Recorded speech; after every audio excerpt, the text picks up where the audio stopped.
bring y'all some light, you know what I mean? Check it out.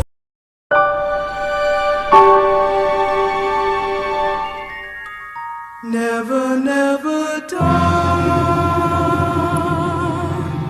Never, never die.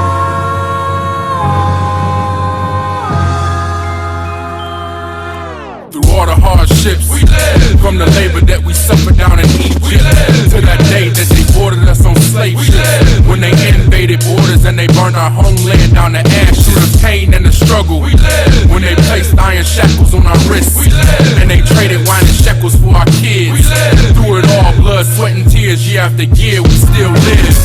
We were marked as the Father's elect and speared from the hands of death. Covered by the blood covenant, the reconnection of the lost olive branch. We were marked as the Father's elect and spared from the hands of death. Covered by the blood covenant. Avinu Shubashmai, Ikado, Shimka, Tabo, Malkuka, Yease, Rasmka, Bararet, Kasher, Lasha, Bashmai, Telanu, Hayon, Likin, Hikano, Usla, Lanu, Et, Hashmatenu, Kasher, Zuki, Anagnu, Lasher, Ashmu, Manu, Oa, Tabinu, Lede, Masa, Ki, Hasamanu, Min, Korah, Ki, Laka, Hamam, Laka, Wanugora, Wati, Beret, Lome, Olami, so be it. This particular one is in Matthew the 21st chapter. Matthew the 21st chapter. This is where we're going to start.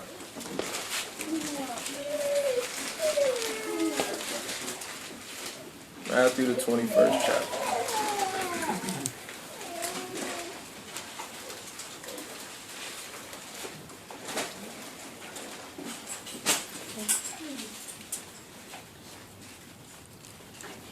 Y'all there? For my Bible study people, we kind of went over some of this. You know what I'm saying? So don't give away all the answers too quick. All right? But let's kick it off there. Matthew chapter 21 and verse 33. Matthew chapter 21 and verse 33.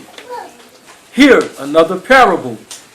There was a certain householder which planted a vineyard, and hedged it round about, and digged a winepress in it, and built a tower, and lent it out to the husbandman, and went into a far country. So he says, this is a parable, right? We got a householder so far that planted a vineyard, and we have husbandmen that he lent it out to. Now, is this husbandman as in one, or husbandman as in more than one? More than one? Exactly. Let's keep reading. And when the time of the fruit drew near, he sent his servants to the husbandmen, that they might receive the fruits of it. So he done lent this this vineyard that he planted out. He done left. He gone. He in a far place, right? And it's time for him to reap the fruits of his vineyard. So he sent his servants to go and collect, right? And what did he do to him? He read. And the husbandman took his servants and beat one, and killed another, and stoned another. They didn't deserve to be beat, killed, and stoned. But these men were sending a message.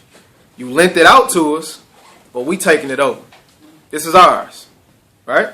Read on. And again, he sent other servants, more than the first. So he was like, okay, they trying to play, you know what I'm saying? They playing dirty. We going to send more. Right? We going to get reinforcements. Maybe y'all will be able to get what I'm trying to get from my vineyard.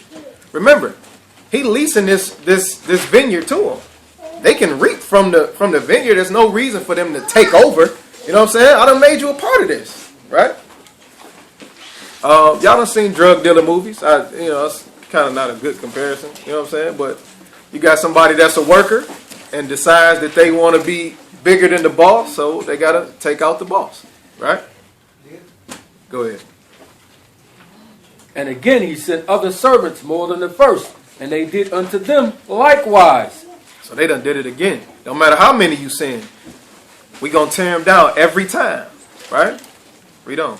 But last of all, he sent unto them his son. He sent unto him who? His son. This my second in command. This is my seed. This is my son. What did he say about his son? Saying, they will reverence my son. Even though they killed off my servants, at least when I send my son, they can have a conversation.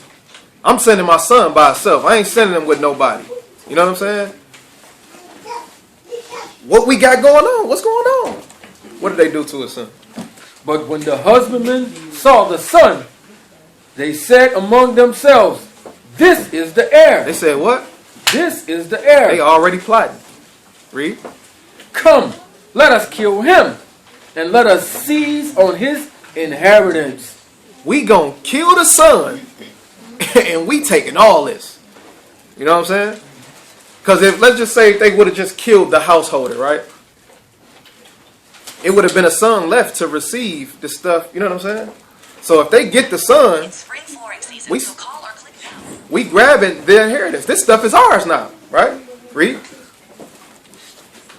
But when the husband saw the son, they said among themselves, this is the heir. Come, let us kill him, and let us seize on his inheritance. And they caught him, and cast him out of the vineyard, and slew him. So they done killed the servants, the other servants that he sent, and they done killed this man's son. When he lent out his vineyard to these people, you know what I'm saying? Now, mind you, he fronted the vineyard to them. Because he already had it planted. He didn't tell them go in there and plant it. He fronted it to him because he already had started the vineyard. And this is how they repay him. By killing everybody he sent to collect what was his. Read on. When the master therefore of the vineyard cometh, what will he do unto those husbandmen? I pose this question to y'all. Now the master, the householder is like, you know what? Y'all done killed everything that I sent y'all away, even my son. What y'all think he gonna do to him when he get there? How? What type of death would you kill somebody? I'm not. We might. Yeah, some of y'all might have some. Torture? God cut it down in fire and melted people's skin. Sound like it. Sound like it, right? Read on. They say unto him, he will miserably destroy those wicked men. Do anybody know who he talking to right now? Who's responding to him? No. We'll get to that later. We'll get to that later. So he says, he will miserably destroy those wicked men, and what else? And will let out his vineyard unto other husbandmen. So he gonna get rid of them. He gonna miserably, he didn't just say destroy them. He's going to miserably destroy these people. Straight up just do them dirty, right? And then he gonna get some other husbandmen to do the job, right? Read. Which shall render him the fruit in their season. Which shall do what? Render them their fruits in their season. They gonna give him his stuff on time. They gonna do righteously with what he's fronting them with, right? Now, let's go back. The first person mentioned was a householder, right?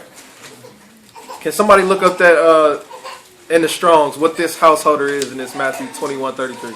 Anybody got their Strongs?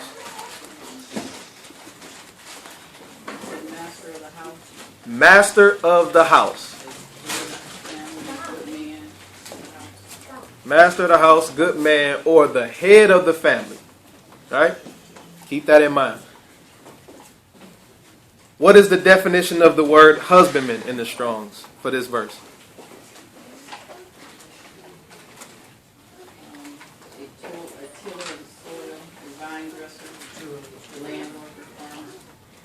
Right. So you got a tiller of the soil, a vine dresser, a land worker, a farmer, right? Who knows the first, I won't say the first, who knows the first physical husbandman? Who was the first physical husbandman? Cain? Adam? Adam, Cain? Who say Adam? Who say Cain?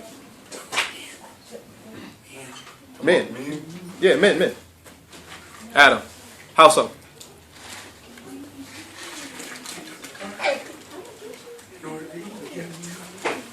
When he got kicked out, he had to till the land.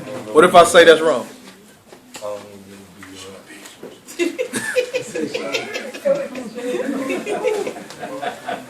What if I tell you that Adam is the correct person, but when he got kicked out of the garden was not when he became a husbandman? What would y'all say to that? See, that's what I'm talking about. She be young. Exactly. Not after, but before. Get Genesis 2. Genesis chapter 2. Verse 14, I believe. Genesis chapter 2 and verse 14.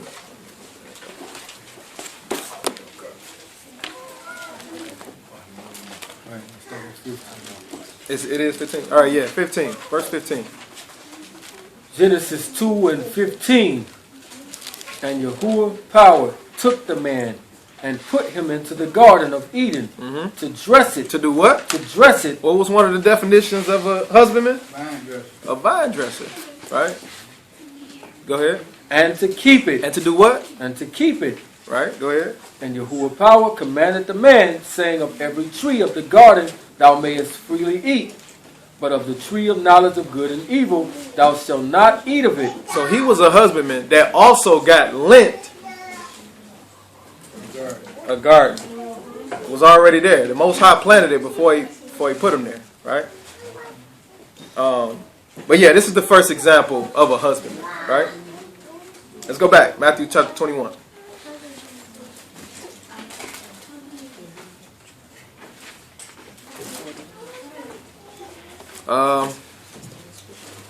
Those are the only two definitions. Now I want y'all to identify for me who are the people that play these roles, because this is a parable, right? Which means it's a saying about something that is actual, something that's real, right? So, who is the householder? This is all, speculation until we actually go into the scriptures. But who is the householder? Yahuwah? Sure? Anybody got any other answers? Most High?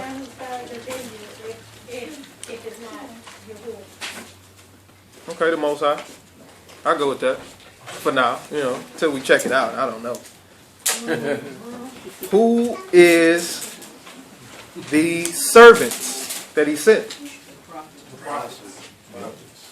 Sure. It's all speculation. It's all speculation. We don't necessarily know. I mean, y'all might know. I don't know yet. I gotta find out. You said you don't know? Huh? Until I read my, you know what I'm saying? Read what you wrote down. Right. Who is the son?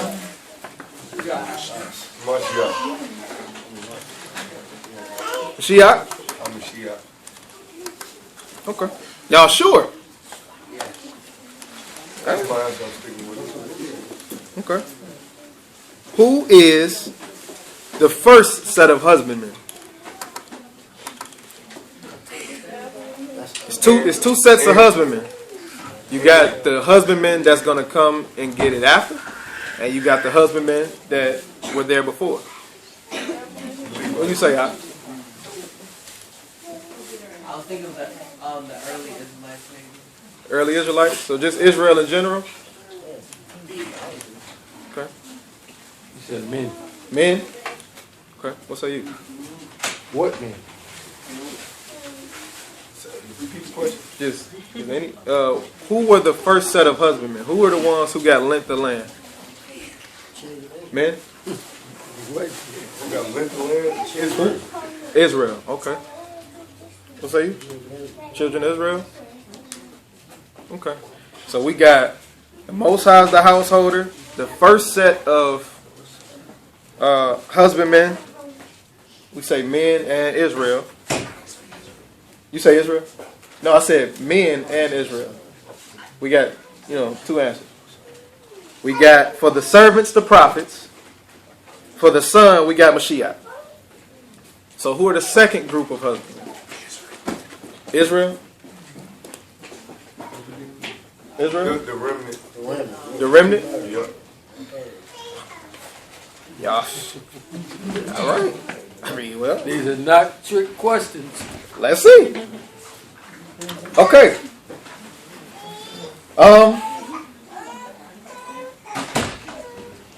Let's start off with the servants, and I think they're easy. Everybody pretty much named the same answer for servants, right? Prophet, right?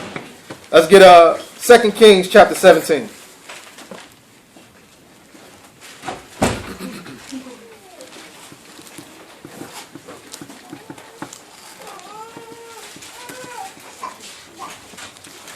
Second Kings chapter 17 and verse 23. We're going to hop around for a minute, and then we're going to get into the law a little bit today. A lot of it. 2 Kings 17, 23. 2 Kings 17 and verse 23. Until Yahuwah removed Israel out of his sight. And he has said by all his servants, the prophets. The who? The servants, the Who prophets. said that the prophets was the servants? That's what we mostly agree on. Everybody agreed. Okay, go ahead. So was Israel carried away out of their own land to Assyria unto this day. 2 Kings 21 and 10.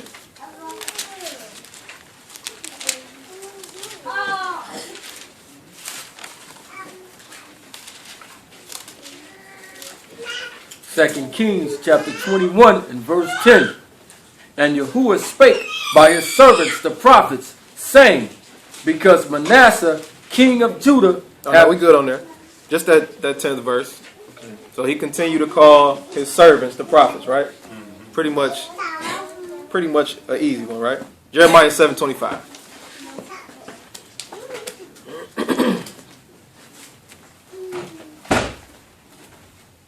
Now, as we go along in the lesson, we're going to start to identify who these people are. So we're not just going to all at once say, this is who this is, this is who this. The lesson is going to unfold who plays what role. But the servants was the easiest one, so let's jump into that, right? Jeremiah chapter 7 and verse 25. And the day that your fathers came forth out of the land of Egypt unto this day, I have even sent unto you all my servants. I have did what? I have sent unto you all my servants, the prophets, daily, rising up early and sending them. So he says, I sent them to you daily, rising up early, right? I sent them to you. Go ahead.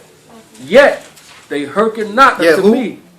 Yet they hearken not unto me, nor incline their ear, but harden their neck, that they did worse than their fathers. So this is talking about Israel, right? Okay. So we've identified the servants, right? Servants are the prophets, right? We don't have to go no further into that. But let's go into identifying the husbandman. Now, it's different degrees of this that we're going to go into with the husbandman, right? Let's look at an example of the husbandman. I say example because this guy that we're about to speak about is not the husbandman.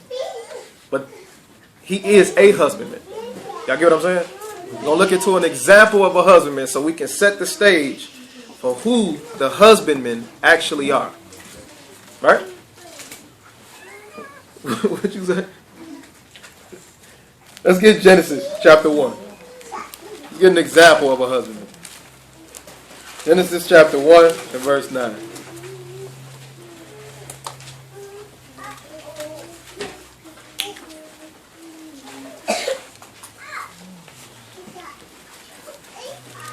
Genesis or Bereshit chapter 1 and verse 9.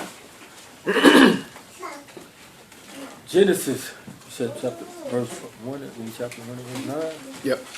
Genesis chapter 1 and verse 9. And Elohim said, let the waters under the Shamaim be gathered together unto one place, and let the dry land appear. And it was so. So he said, let the dry land appear. So this is just pure land right here that we're looking at, right? Read on. And Elohim called the dry land earth, and the gathering together of the waters called he seas. He called the dry land what? Earth. What? That's it. Just the land. Just the land. All right, keep going up. Keep going. And let the dry land appear. And it was so. And Elohim called the dry land earth, and the gathering together of the waters called he seas. And the Most High saw that it was good. And Elohim said, let the earth bring forth grass, the herb yielding seed, and the fruit tree yielding fruit after his kind. After what? After his kind. After his kind. Whose seed is in itself. I need y'all to hold on to that point. It says, whose seed is in itself.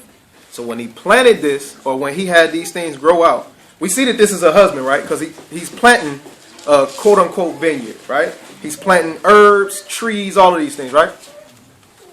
Hold on to the fact that he said, whose seed is in itself. It's going to come back up. Read on. Upon the earth, and it was so. And the earth brought forth grass, and the herb yielding seed after his kind, and the tree yielding fruit, whose seed was in itself after his kind. And Elohim saw that it was good. And the evening and the morning were the third day. So, this is an example of a husbandman. Do we all agree? Right? Who was doing this? Who is the husbandman right here in the beginning? Most High, Mashiach. Anybody else? Do we know definitively who this was? Yep. And this was who? Mashiach. You say Mashiach? Okay. And he the son of Zeus. Okay. A lot of people say Mashiach can't play a lot of different roles, but I won't, just for the naysayers, right? Perry, you are a father. Yes. You are a son. Yes. You are a brother. Yep. You are a cousin. Yep. You are a provider. Yes. That's 5 different roles that you play. Got the most. Husband. My bad. Don't want to get beat up. You are a husband, right? You just got some points. So, you play 6 roles in one person. And an uncle. You're an uncle as well? Yeah, okay. See? 7 roles. Right? And a grandson. Oh my goodness. Right? So, well, we Cam ain't pick up on that one out here. But in your respect, you play a lot of different roles in one body. Absolutely.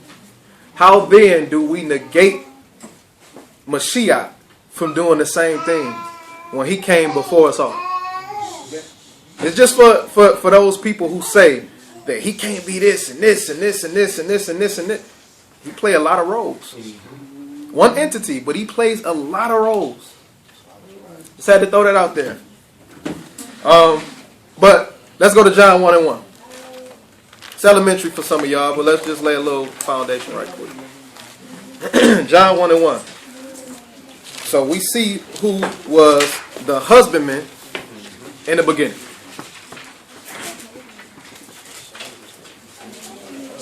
Said the Most High? Okay.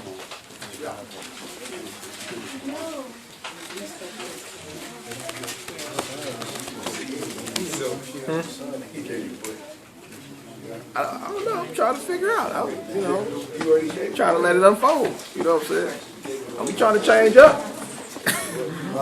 John 1:1. John 1:1. John or Yehukanan, 1:1. In the beginning was the Word, and the Word was with Elohim. So, in the beginning was the Word, and the Word was with Elohim, right? So that means Elohim was already there. Right? So we got the word that's with Elohim. Read on. And the word was Elohim. A lot of people get confused, but we're going to explain what this means as we go forward in the lesson. It says, and the word was Elohim. Read. The same was in the beginning with Elohim. And the same was in the beginning with him. So we know it's two, right? We're gonna get into this a little bit deeper. But read on. All things were made by him. All things are made by who? The word. The word, right? This is the subject of this what am I trying to say? This discourse, right? So the word made what? Verse 3 again. And all things were made by him. All things were made by him. Read on. And without him was not anything made Uh-huh. that was made. Uh-huh. In him was life, Uh-huh. and the life was the light of men. Read on. And the light shineth in the darkness, and the darkness comprehendeth it not. So we know that the word is who? He's literally the word of the Most High, right? So in Genesis, when it's talking about a person that created everything in the beginning, he was the living word of the Most High that carried out the Most High's agenda. Right? You say no? We see. We'll see. Right? So, we have the word that did the creating. As of yet, right? We're going to find out throughout, right? Let's go to Psalms chapter 80 and verse 15.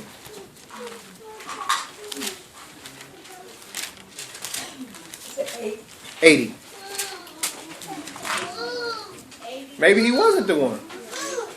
Maybe he was. We'll see. Psalms 80 and 15.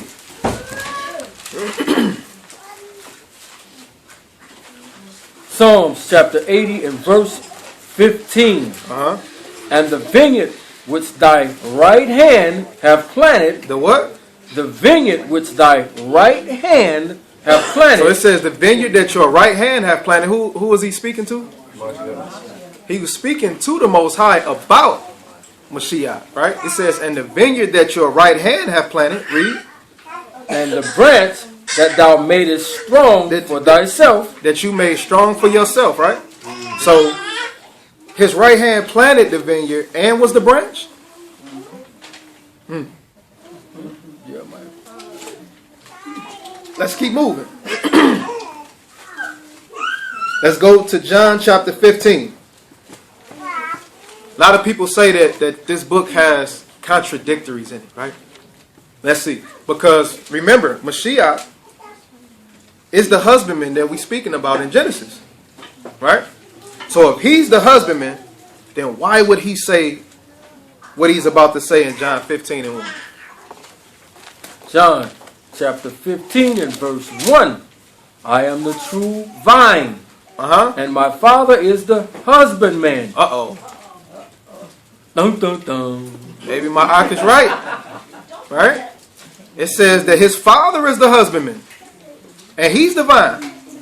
So, do we have a contradictory thing going on? Or do we have some misunderstanding going on? Is some misunderstanding going on? Some translation issues going on? Okay.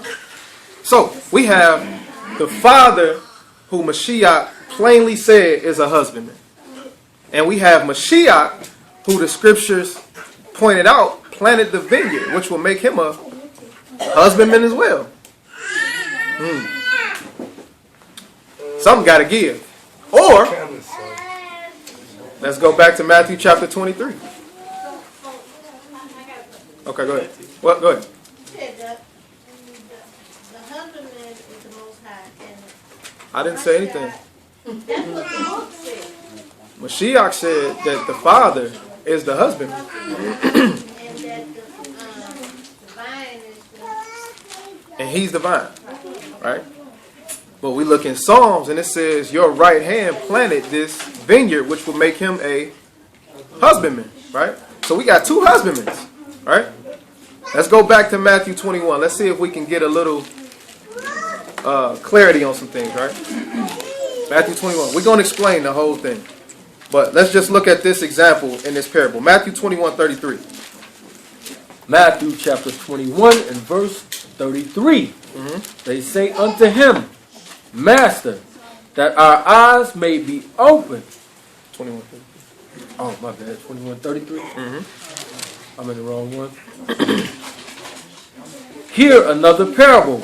There was a certain householder. A householder, meaning the master of the house, the father of the family, right? Who would the father of the family be? Of all things? It'd be the Most High, right? What did he do? Which planted a vineyard. Which did what? Planted a vineyard. What would this make this householder? It would make him a husbandman. Although he lent it out to husbandmen, he's still a husbandman in his own respect. Right? Get Songs of Solomon chapter 8. So we still got to figure out 15 and 1. Yep. That's right before the song. Before that, Psalms 80 and 15. Songs of Solomon. 8. Chapter 8. Verse 11.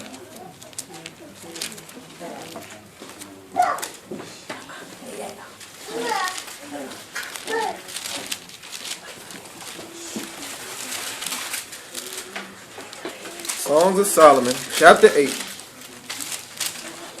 and verse 11. Songs of Solomon, chapter 8 and verse 11. Solomon had a vineyard at Baal Haman. He let it out. He let out the vineyard unto keepers. So he had a vineyard, right? And he let it out to keepers, just like this man in Matthew chapter 21. Right? He was the householder. We know Solomon was the householder. He was the king. Right? He had his own vineyard. And he let it out to keepers, right? Read on. Every one for the fruit thereof was to bring 1,000 pieces of silver. So this Solomon was like, look, I need to get paid for my stuff I'm lending y'all. Remember, I'm lending it to you. I'm leasing it to you, right? Read.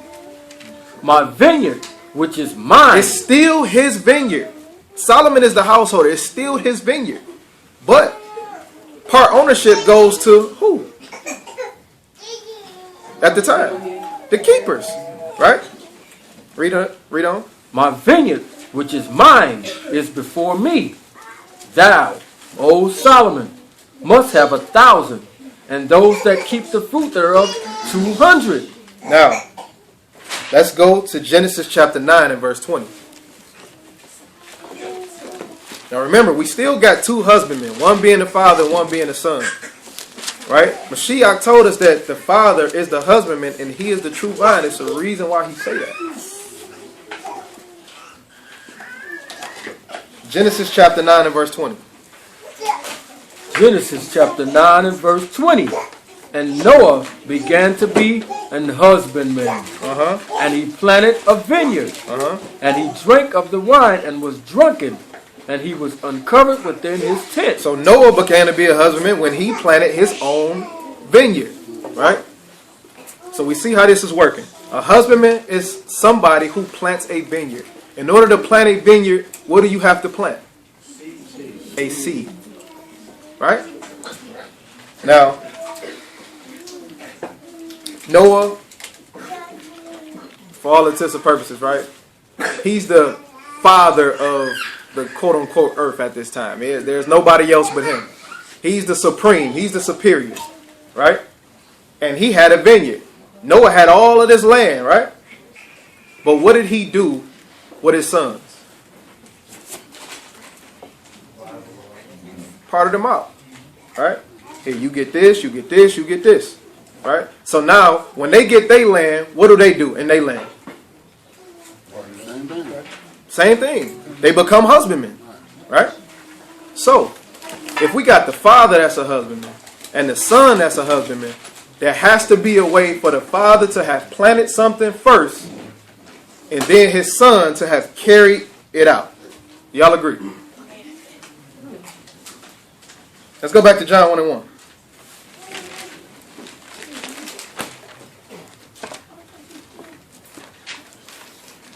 Remember, in Genesis chapter 1, he says that when he planted these trees, the seed was what? In itself. In itself. John 1:1 again. John chapter 1 and verse 1. In the beginning was the Word, and the Word was with Elohim, and the Word was Elohim. The same was in the beginning with Elohim. So, we know that the Word was in the beginning with the Most High, right? Read on. All things were made by Him. All things were made by who? By Him. Again, I think it's speaking about the Word. But we got to find out, right? Read. All things were made by Him, and without Him was not anything made that was made. So, he created everything, which will make him the husbandman, right? So, where would it come in that the Most High is the husbandman? How would this be possible?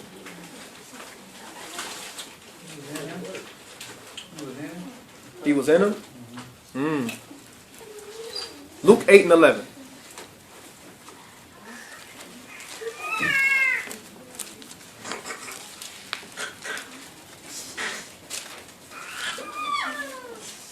So in order for a husband to be a husband, he has to plant a what? A seed. Luke 8 and 11.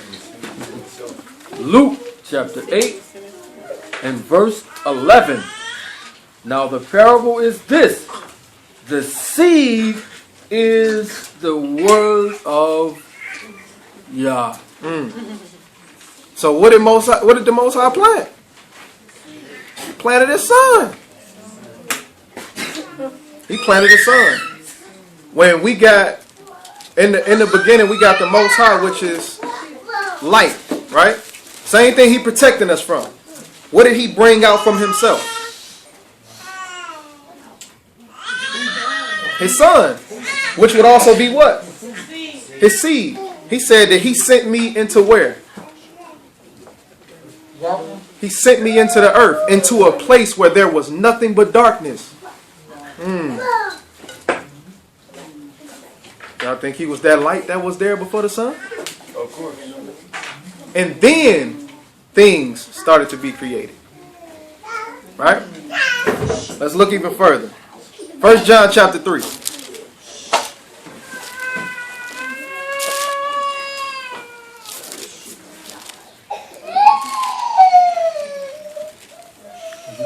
First John chapter 3. 1 John chapter 3. And we're going to pick it up at verse. We start at verse 4. For my eye. For the new eye. First John chapter 3 verse 4. Whosoever committeth sin transgresseth also the law. For sin is the transgression of the law. Sin is the transgression of the law, right? We know this, right? Drop down to verse 8. Verse 8. He that committeth sin is of the devil. For the devil sinneth from the beginning. Again, we're going to always come back to this point. He said, he that commits sin is of the what? Of the devil. We can't get around this, period. No matter how much we say we trying, we getting there, we can't get around what this man just said. Sin is a part of your flesh, right? We got to walk after the Ruach. We got to walk after the Spirit. We can't get caught up in this. Right? Read it again. For the devil sinneth from the beginning. For this purpose the Son of Yah was manifested, that he might destroy the works of the devil. Read. Whosoever is born of Yah. Whosoever born of who? Whosoever is born of Elohim. Who was born of Elohim? Mashiach. Whosoever is born of Elohim, read. Do not commit sin. What happened? Do not commit sin. He don't commit sin. Mashiach came on the earth and did not commit sin at all. Read. For his seed remaineth in him. For his what? For his seed remaineth in him. For his seed remained in him. It was his son. He couldn't commit sin. He stayed in him. He said if we join on to him, it's going to be us with both of them, right? It said his seed remained in him. Read. And he cannot sin. And he can what? He cannot sin. He cannot sin. Read. Because he is born of Elohim. We know that Mashiach was born of Elohim, right? So we have the son who was born of the Most High. It says his seed remained in himself. We know that Mashiach was the seed of the Most High, literally, right? The seed is the word of the Most High, right? So what would have happened if the Most High would have allowed a man to bring forth this seed into the world and call him his son?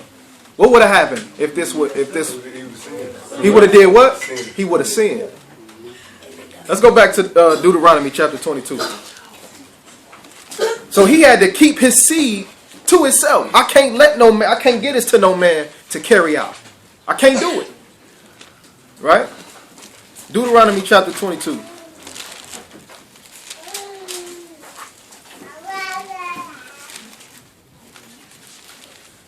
Verse 9.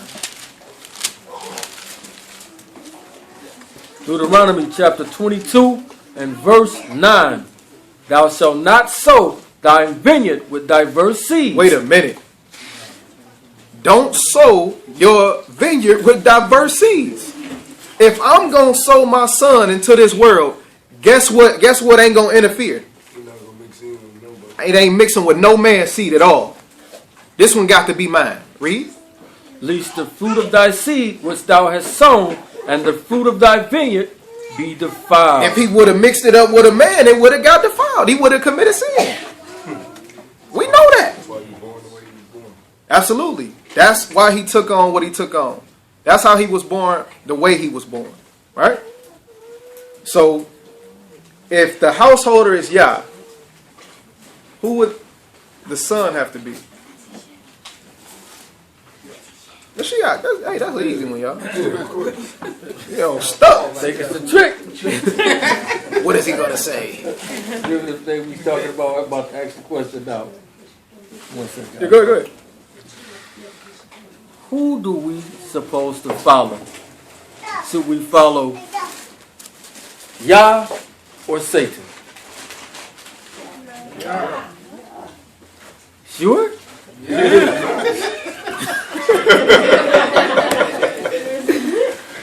Everybody's supposed to be emphatically like Yah! But because everybody think it's a trick, everybody like, yeah. Satan, no! It's not, that's what I'm telling you. It's not a trick. Right. You didn't know anything. The householder is the Most High. The son It's Mashiach. is Mashiach. Right? The servants are the prophets. So we just dealt with a husbandman, right? We dealt with Mashiach being a husbandman. We dealt with the father being a husbandman, right? Let's go back to Matthew chapter 21.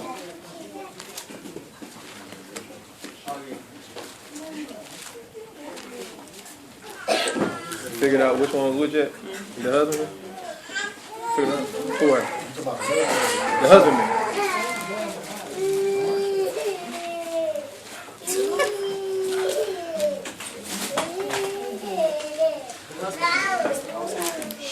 The husbandman is the Most High. He messed up his own vineyard. Hey, I figured it out. Hold on. Keep it down. You gonna kick yourself. You gonna kick yourself when it's over with. No, I figured it out. You said, who should you follow? Yeah. Numbers. Matthew 21:33 again. Matthew 21 and verse 33. Here another parable. There was a certain householder which planted a vineyard and hedged it round about, and digged a wine press in it, and built a tower, and let it out to husbandmen. Lent it out to husbandmen and did what again?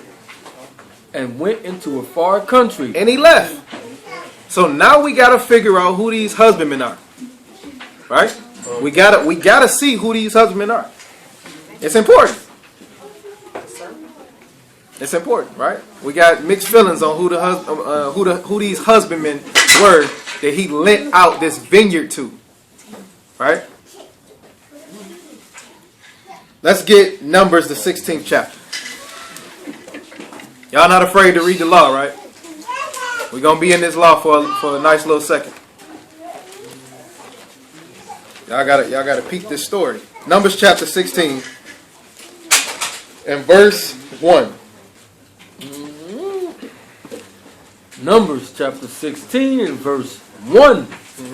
Now Korah, the son of Izhar, the son of Kohath, the son of Levi, and Dathan, and Abiram, and the son of Eliab, and On, the son of Peleth, the son of Reuben, took men. Hey, clap it up for the Ak, man. He got through them names right quick. Clap it up for the Ak. He got through them joints. Ain't getting no hand clap. Gotta think he talking to, man. Verse 2.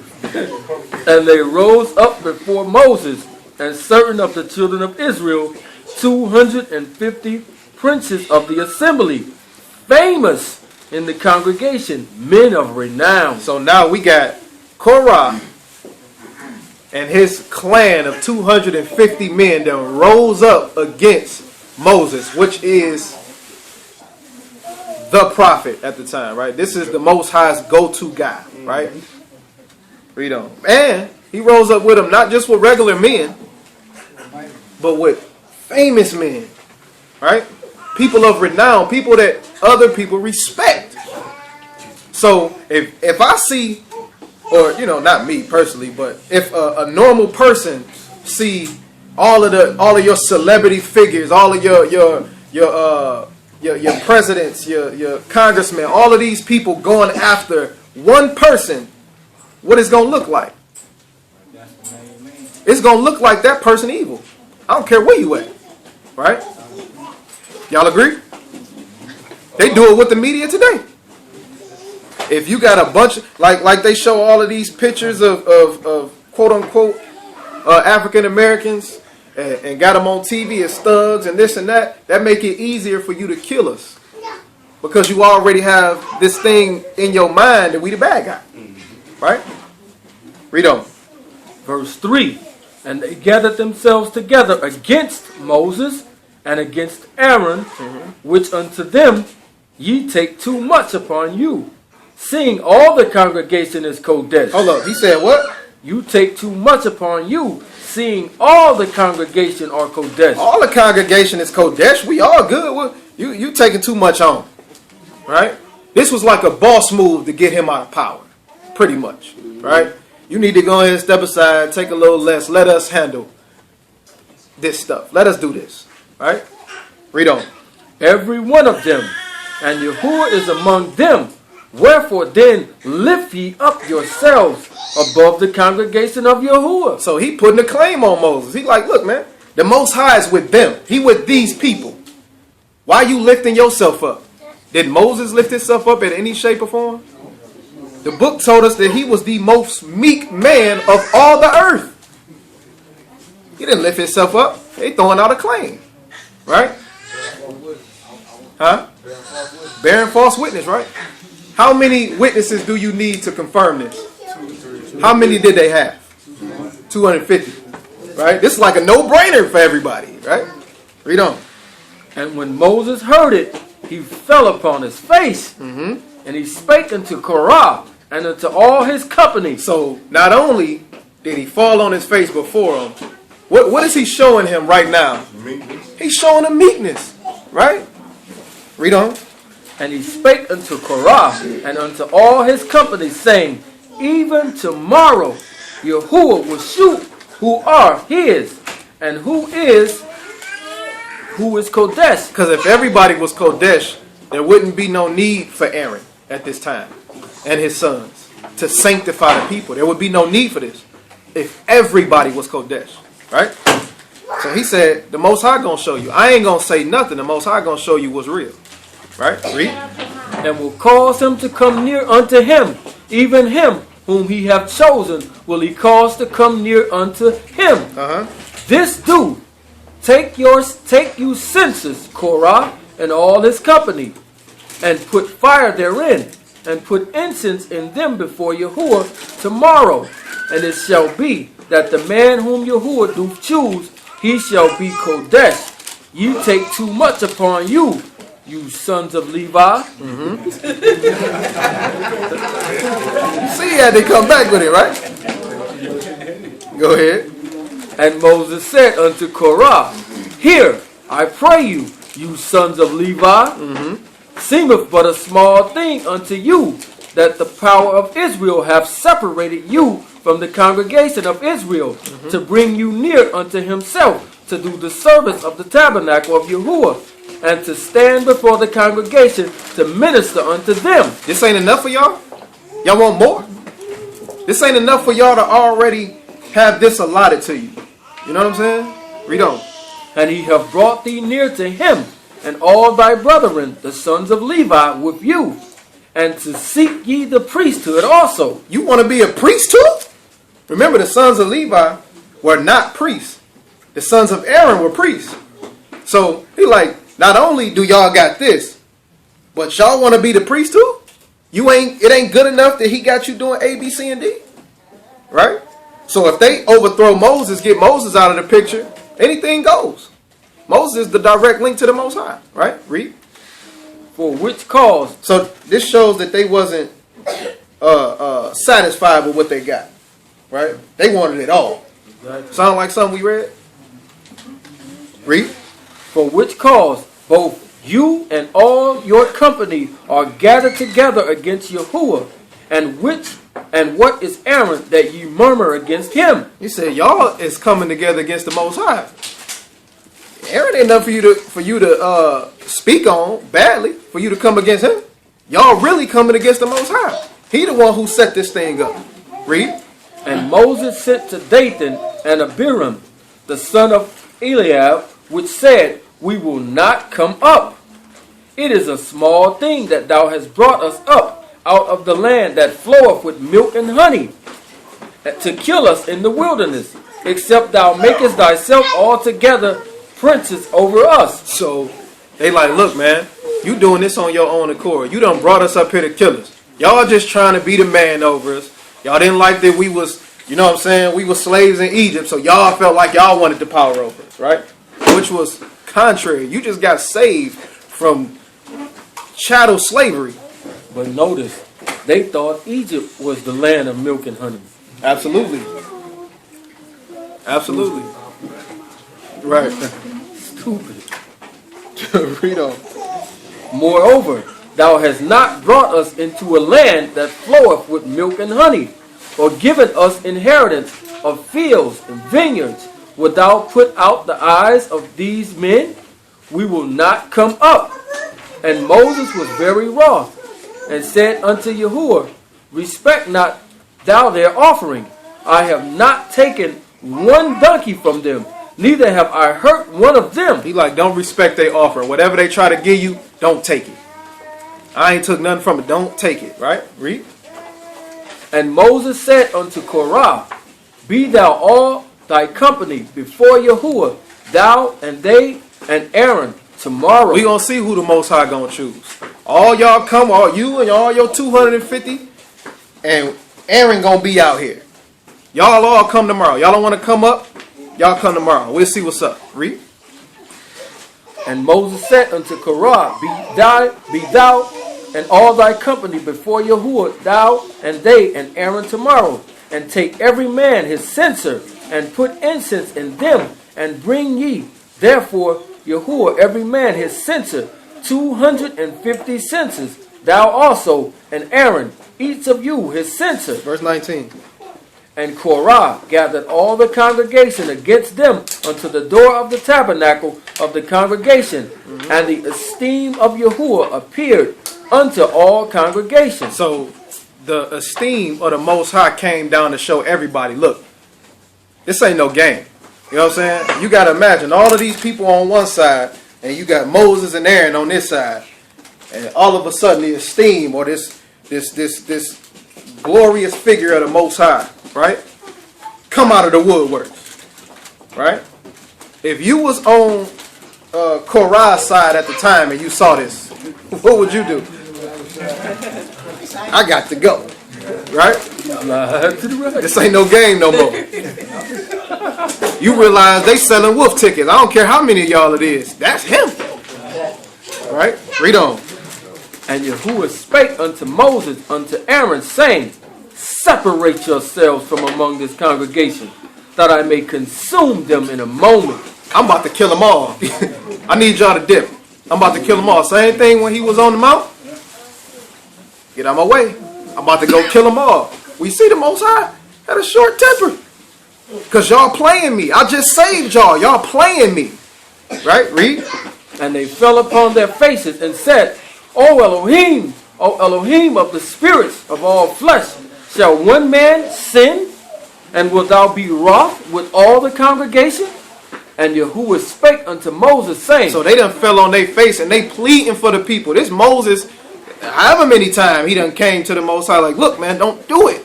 This just one dude. He just going off. You know what I'm saying? They just following him. Right? Read.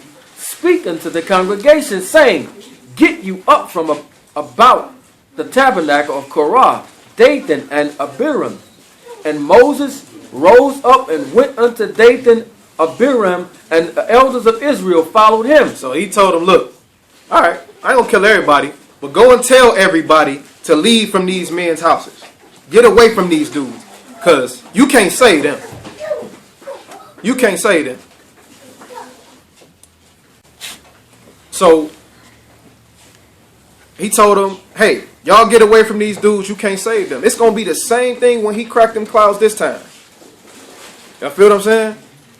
If you ain't doing what you supposed to do, if you are found of the devil, because he say sin is the transgression of the law, and if you sin, you are what?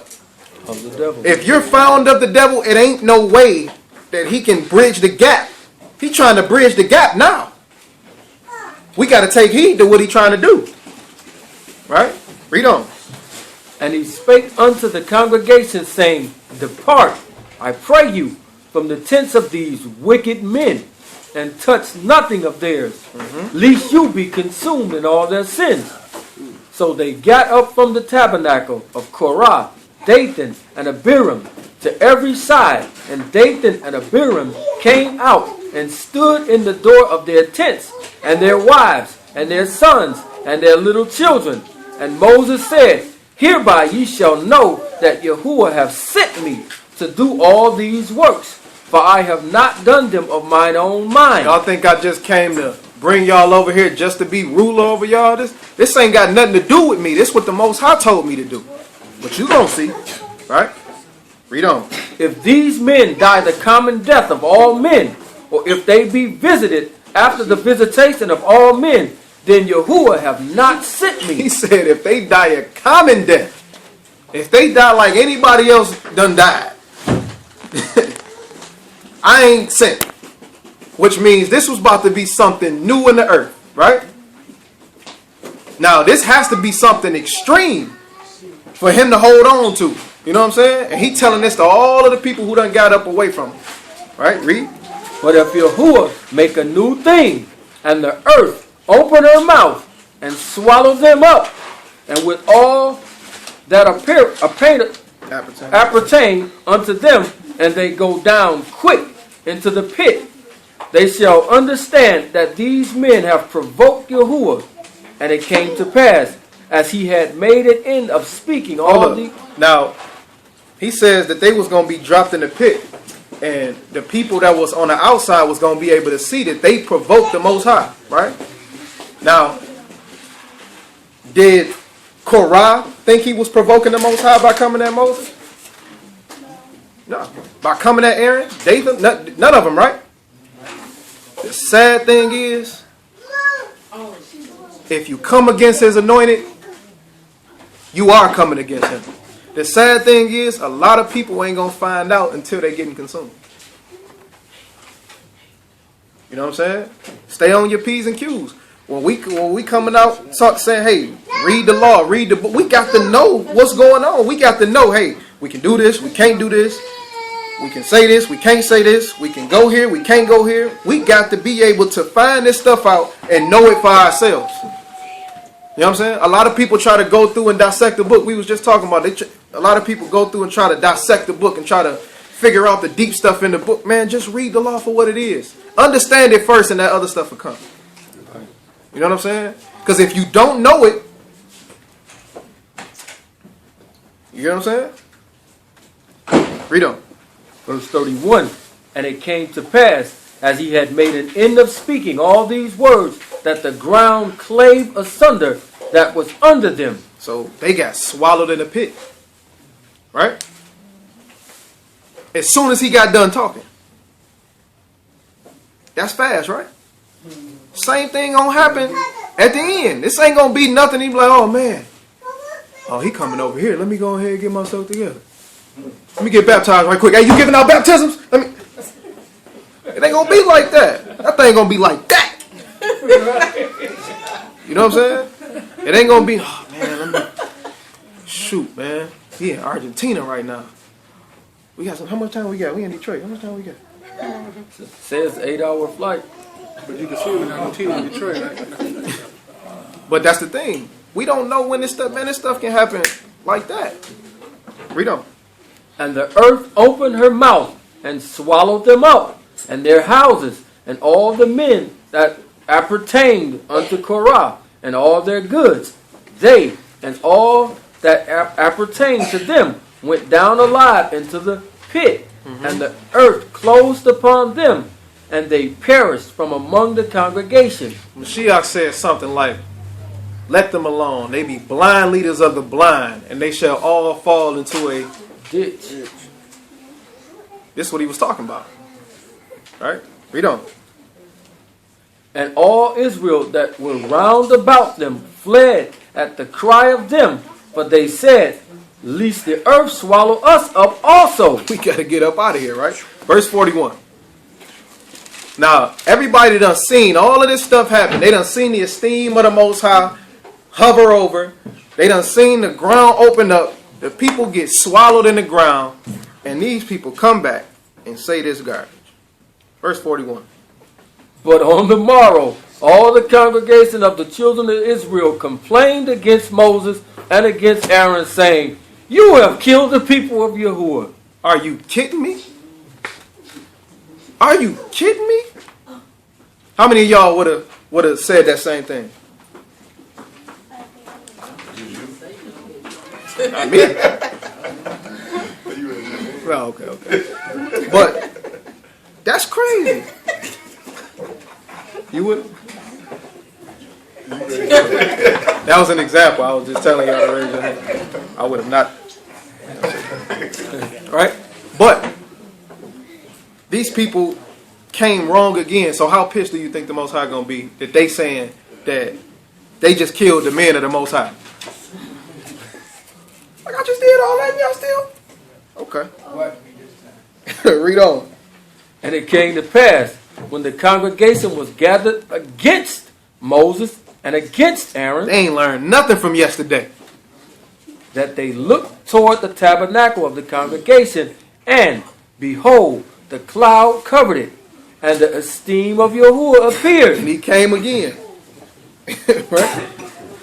Go ahead. And Moses and Aaron came before the tabernacle of the congregation, and Yahuwah spake unto Moses, saying, get you up from among this congregation, that I may consume them in a moment. Away from him. I'm about to kill him. Now he just said the same thing to him yesterday. He played for him yesterday. Get up and go.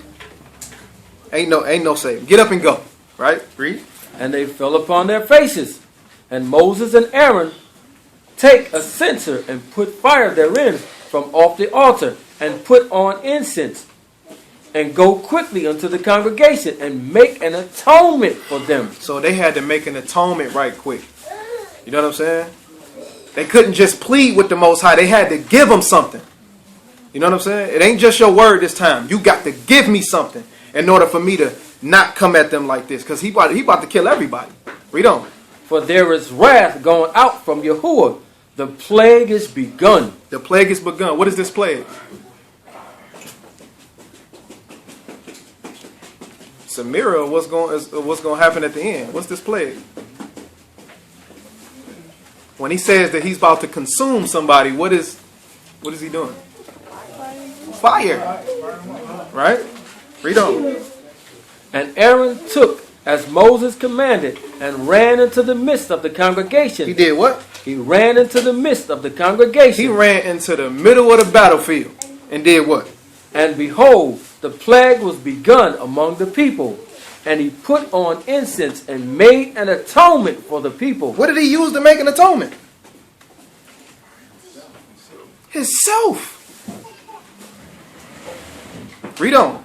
And he stood between the dead and the living. What do that sound like to y'all? Intercession. He stood between the gap between the dead and the living to protect those who were on the side of the living. Same thing with Mashiach. This is why it's so important for us to know him and to know the law. This ain't nothing new what he came to do, but it was something great that he came to do. Don't take his blood for granted, right? Chapter 17 and verse 1. Numbers chapter 17 and verse 1. And Yahuwah spake unto Moses, saying, Speak unto the children of Israel, and take of every one of them a rod according to the house of their fathers, and all their princes according to the house of their fathers, 12 rods. Write thou every man's name upon his rod. So we gonna do this right? Now that I done killed everybody, you know what I'm saying? The Most High, like, look, I done killed everybody who was a rebel. Now I'm going to show y'all, without a shadow of a doubt, who I want to do what I want to do. You know what I'm saying? Who I want for the service. I'm going to show you without a shadow of a doubt. Read on. So he said, take every man his rod. It's 12 rods, right? That rod is very important. I do know that, right? But keep going. And you shall write Aaron's name upon the rod of Levi. For one rod shall be for the head of the house of their fathers. And thou shalt lay them up in the tabernacle of the congregation before the testimony, which I will meet with you, where I will meet with you. And it shall come to pass that the man's rod whom I shall choose shall blossom, and I will make to cease from me the murmuring of the children of Israel. Once you see it for yourself, this ain't just he told Moses that he gonna be your mouthpiece and this, that, and the other. Everybody gonna be able to see it at one time. You know what I'm saying? Read on. Whereby they murmur against you. And Moses spake unto the children of Israel, and every one of their princes gave him a rod apiece, for each prince one according to their fathers' houses, even 12 rods. So we see that before this whole thing happened, we had the Most High who gave his power to Moses and to Aaron, right? His sons, to carry out his work. We have Korah, who were the sons of Levi, right? But they was all supposed to agree under the Most High, but came with somewhat of a different doctrine, right? We don't want Aaron to be the priest. We want to take that role on. You know what I'm saying? So what happens when you have two people that agree under the Most High, supposedly, but have two different doctrines? What has to happen? Somebody got to go. Somebody has to go, right? We can't agree and not agree, because going against Moses was going against who? Was going against the Most High. So you can't say we believe in the Most High and then go against who the Most High sent. That just don't make sense. Let's see an example of that. Matter of fact, we see what happened when it didn't go as planned. Let's see what happens when it goes as planned. Get Mark the 9th chapter. Mark the 9th chapter.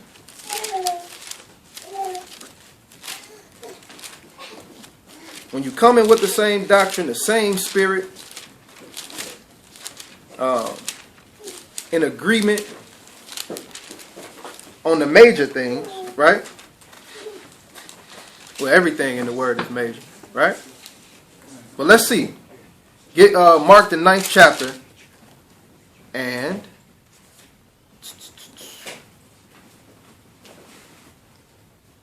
Let's start at verse 38.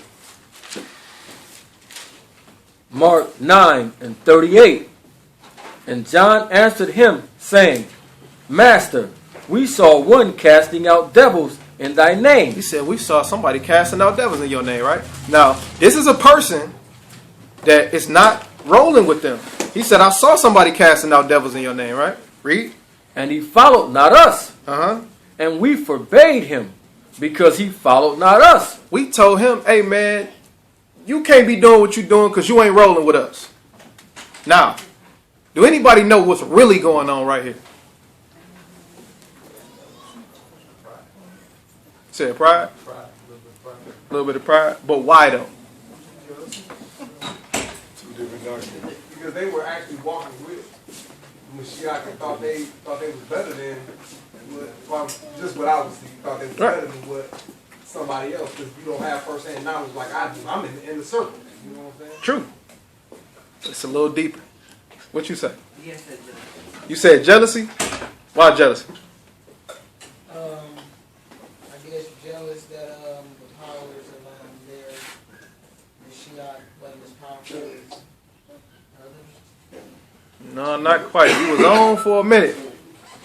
But jealousy was the main root and why he said what he said. But do anybody know why? Because it wasn't just them. Not quite. Do anybody remember when it was time for them to cast out a demon out of somebody? What happened? Oh, they couldn't do it. They couldn't do it. And they actually with him. They was rolling with him. And they came to him, man, why it don't work for us? You ain't got no faith. So now you see these dudes that's not with him, but believe on him and got the faith. They casting out demons. You like, man, what, man, we had to tell that nigga, man, you can't be out here doing that. You know what I'm saying? Let's see what Mashiach say. Go ahead. But Yahusha said, Forbid him not, for there is no man which shall do a miracle in my name that can lightly speak evil of me. Because remember, was it common for people to use Mashiach's name and doing anything at this time? Most of the people hated him. Well, we know the scribes and the Pharisees did, right? His name wasn't commonly used. They actually was going hard at anybody that did use it. Don't preach in his name.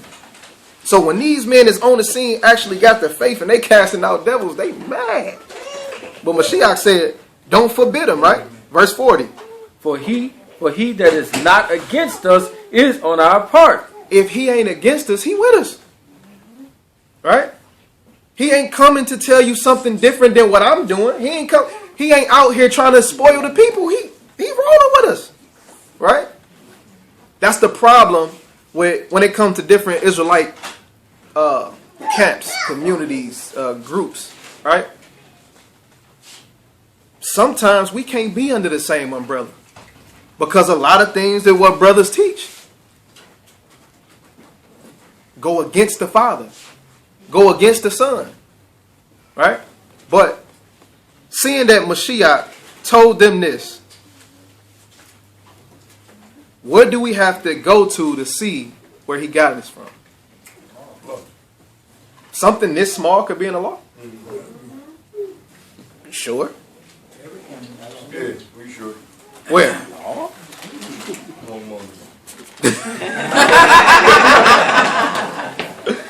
Let's get Numbers chapter 11. Numbers chapter 11. So we see Korah and them, they came with a different doctrine. So they had to get rid of them.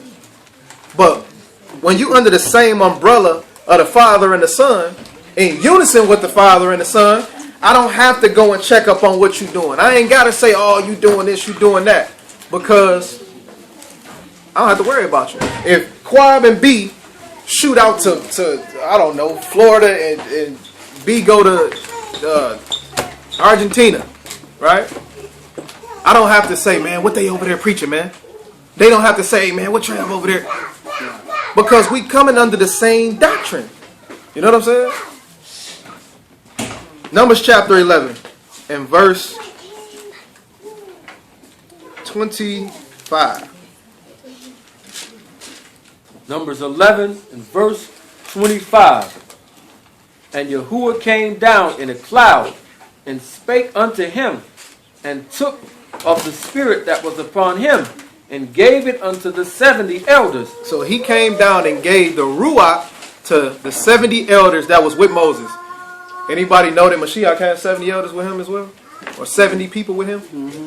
Y'all know that, right? Okay. Go ahead. And it came to pass that when the spirit rested upon them, they prophesied and did not cease. So he made these people prophets. Right? Read on. But there remained two of the men in the camp. The name of the one was Eldad, and the name of the other Medad. So it's 70 prophets out there prophesying, but it's 2 that's just inside the camp, and they prophesying too. Now, was these 2 outside with everybody else when the Ruach came down? No. But they inside the camp prophesying amongst the people. Read. The name of the one Eldad, and the name of the other Medad. And the spirit rested upon them. But could the 70 see that the Ruach also rested upon them?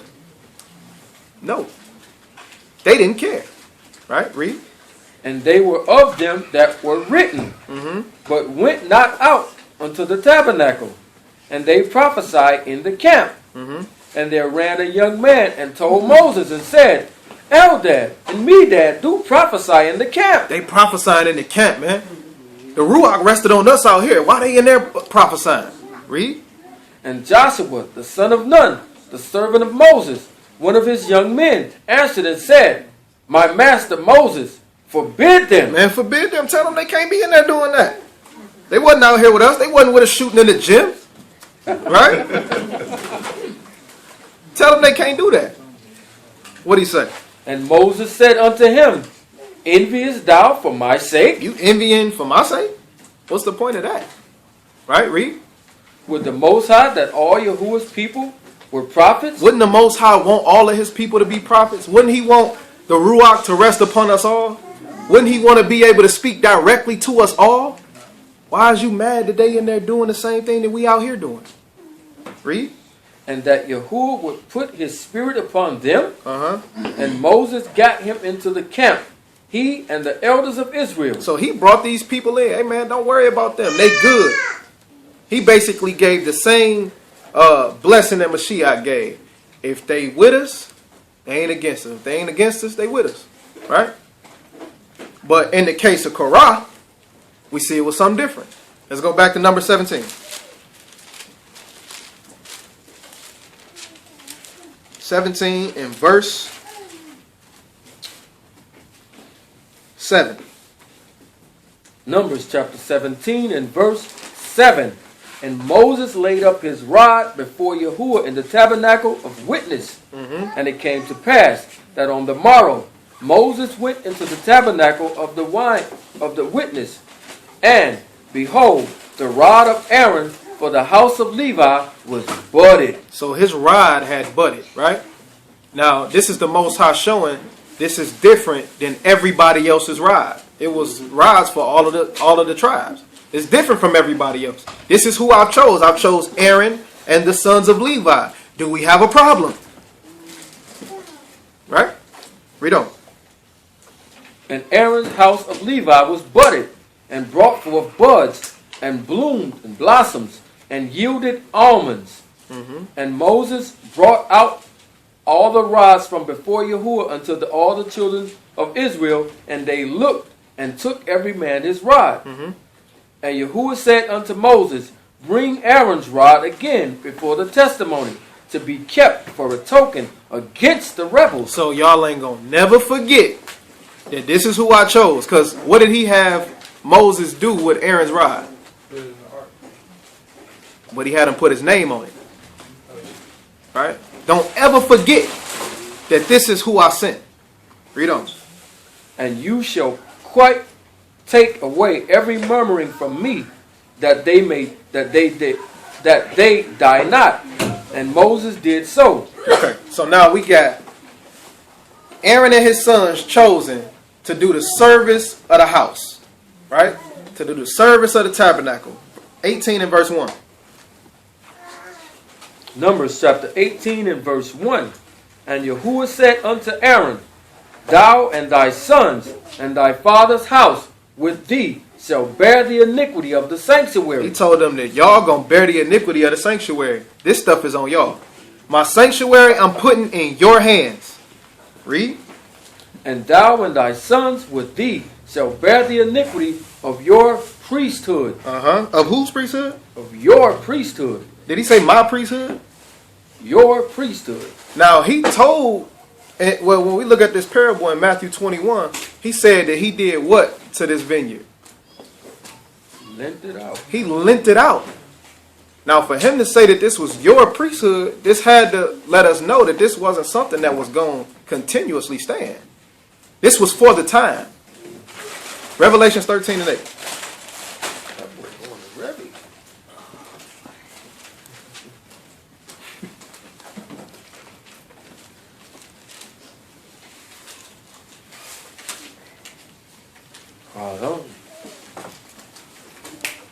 Revelations chapter 13 and verse 8. And all that dwell upon the earth shall worship him, whose names are not written in the book of life of the Lamb, slain from the foundation of the world. So this was from the jump. He knew what time it was. He knew what was going to happen from the beginning. This was not something that was going to stay. This was something that was temporary to get us through to the time that he set apart for Mashiach to be here. Right? This was temporary. Isaiah 11 and 1. Remember, Aaron's rod was put up, right? With his name on it for everybody to remember. Let's see. Isaiah 11 and 1. Let's see if this was temporary for a lease purpose, or was this just, he just made this to be forever. Isaiah chapter 11 and verse 1. And there shall come forth a rod out of the stem of Jesse. A branch shall grow out of his roots. And the spirit of Yahuwah shall rest upon him. So if that rod that was placed in the ark, if that rod that was put up for a memorial was supposed to be forever, what reason would we have for this? What reason would we have for this other rod to raise up? Psalms chapter 110 and verse 2.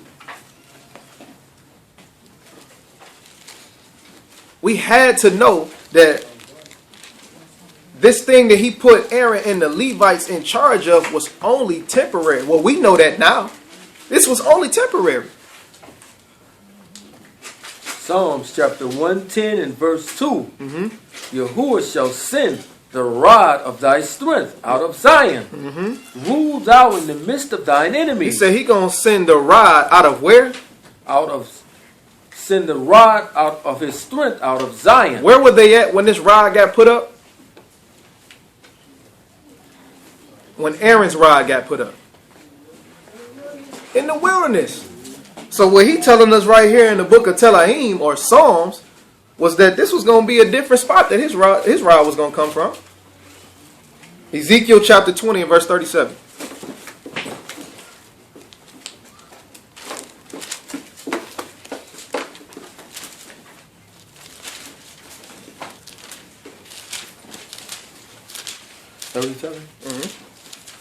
Ezekiel chapter 20 and verse 37. And I will cause you to pass under the rod. I will cause you to pass under the who? The rod. The rod of Aaron. The rod of Levi. No. Read. And I will bring you into the bond of the covenant. And I'm going to bring you into the bond of the covenant. They already was in a covenant, wasn't it? But now this time you're going to pass under a rod and go into a different covenant. Or a renewed covenant, right? Who was this? The only way we can get into this covenant is through who? Mashiach, right? So we know that he the rod, right? Let's go back to Matthew chapter 21 and verse 33. Numbers the 18th chapter ran down the services that the children of Levi had to do. He basically told them, I need y'all to keep up my sanctuary. You know what I'm saying? I need y'all to keep up the house of Israel. Y'all have to be the intercessors. Y'all have to be in my stead for the house of Israel, right? Just like this. Matthew 21:33. Matthew chapter 21 and verse 33. Hear another parable. There was a certain householder which planted a vineyard and hedged it round about, and digged a winepress in it, and built a tower, and lent it out to the husbandmen. So these husbandmen are who? Israel. Still Israel?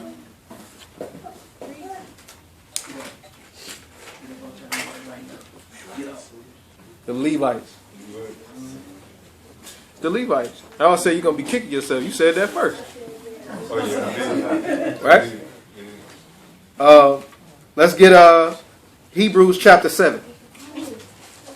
Verse 9.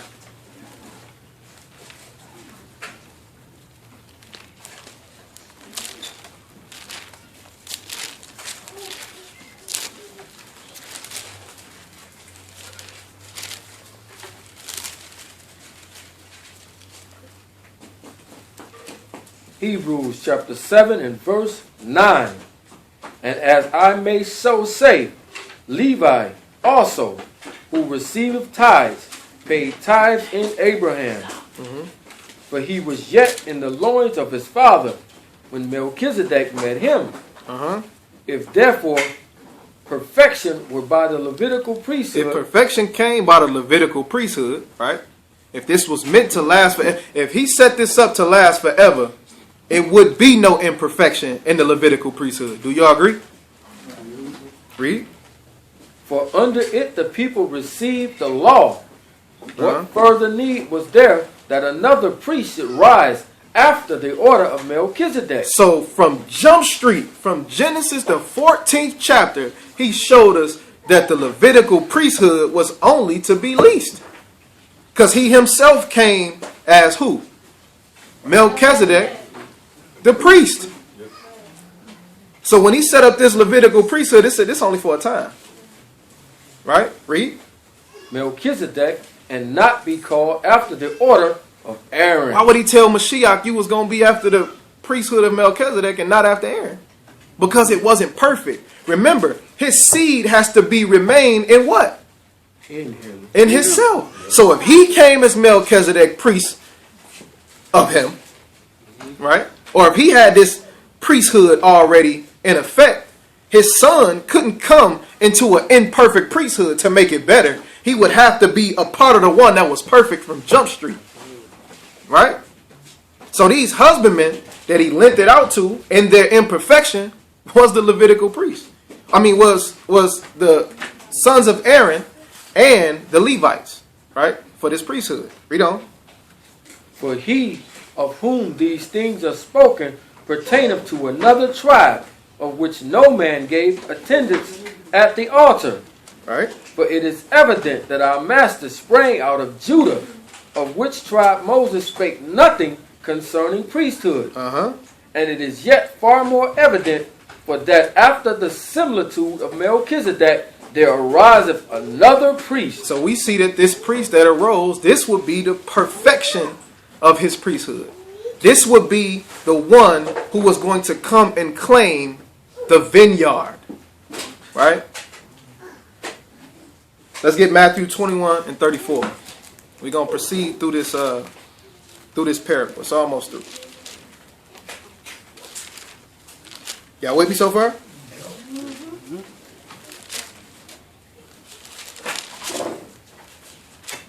Matthew 21 and 34. Matthew chapter 21 and verse 34. And when the time of the fruit drew near, he sent his servants to the husbandmen that they might receive the fruits of it.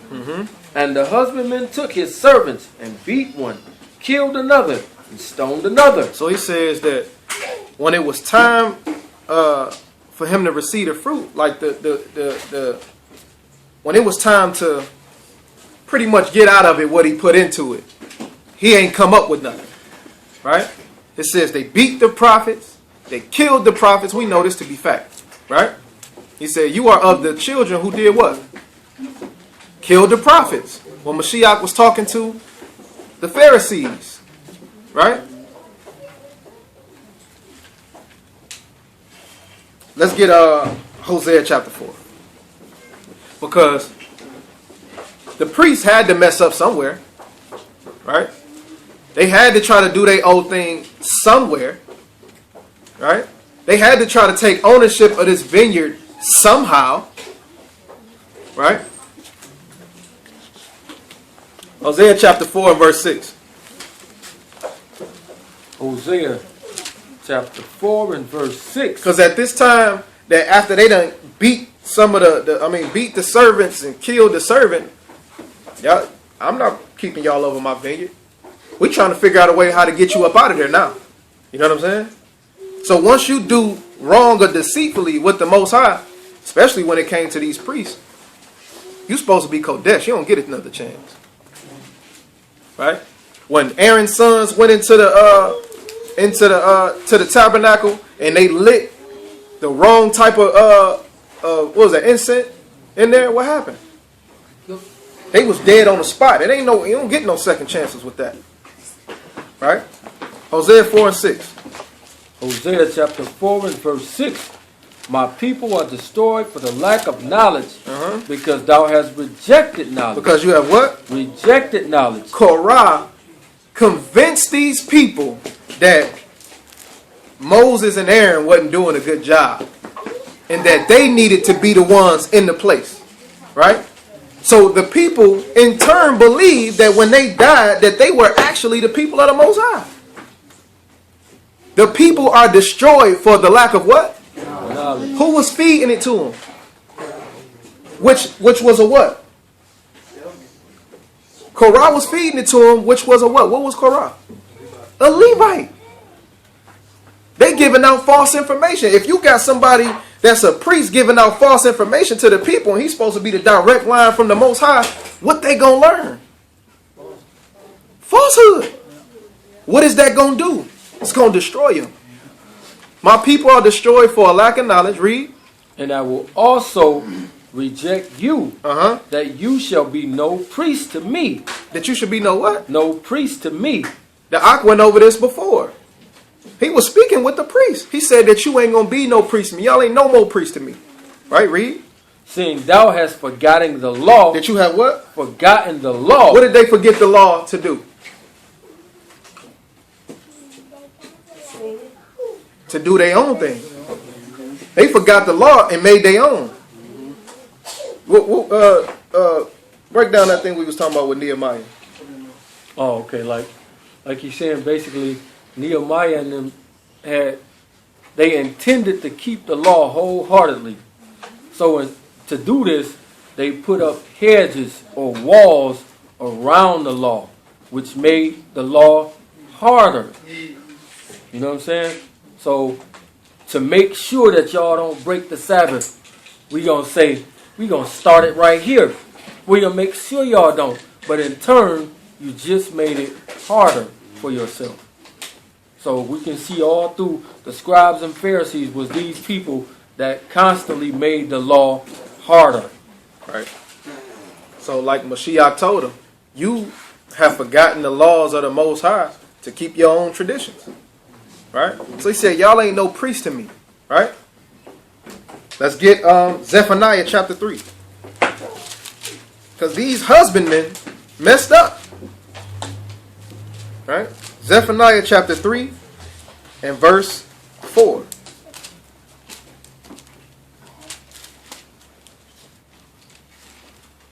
Zephaniah chapter 3 and verse 4.